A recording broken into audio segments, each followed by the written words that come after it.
are down in the valley at the Singletons today. We're helping out another charity who grows food for cancer patients to help them out so they have nutritious food.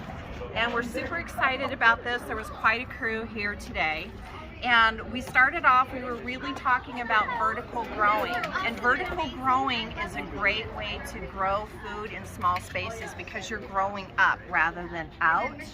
And the Singletons were able to get these 3 different planters.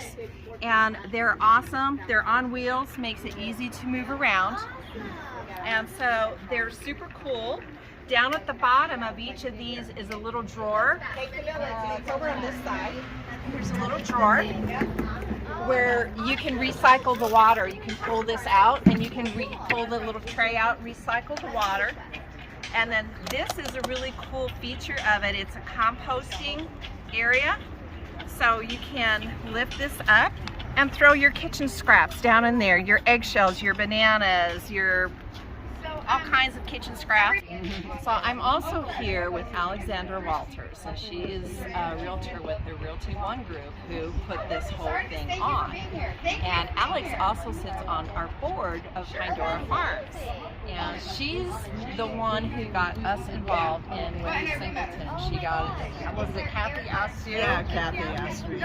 If you knew of anybody who farms or grows, and she's like, duh. Yeah. So, yeah, we love her so much. So we've got, okay, perfect. Here's some things that we've got in here.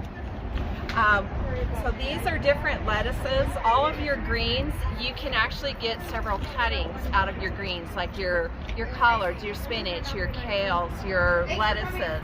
As long as you don't pull the roots out and just cut them kind of at the bottom, they will grow back 2 or 3 different times. So these are different lettuces. We've got some Swiss chard down here. We have some basil and squash up here, but we also put flowers in with them as well because you want to attract pollinators. So, and marigolds actually will help, and calendula really help repel some insects too to make them a little bit healthier. So it's a lot of fun. Yeah, let's see what else we have. We've got mostly all greens in here. And it's all over here. Again, strawberries are going to start trailing down like this. This squash right here, because can you see these little strings on here? This is one of your squashes, like your butternuts and your spaghetti squashes. They're going to vine up. So ultimately on this particular planter, because that one's in here, you're going to want to have a trellis behind there so it has something to latch onto. These ladies and all these volunteers did really wonderful on these things. They planted strawberries, all sorts of greens and things that are going to grow nice in these planters here. They're a little bit expensive. They're well worth it with all the features that they have, but if you're interested in some more affordable ways to do that, Lisa's going to be showing you some of those here soon.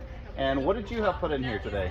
Well, I helped separate the little lettuces and hand them, and I put some seeds in for backups, and told some really bad jokes.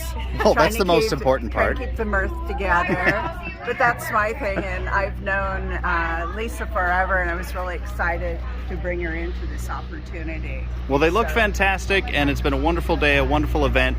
Folks are heading out. We are going to as well. And until next time.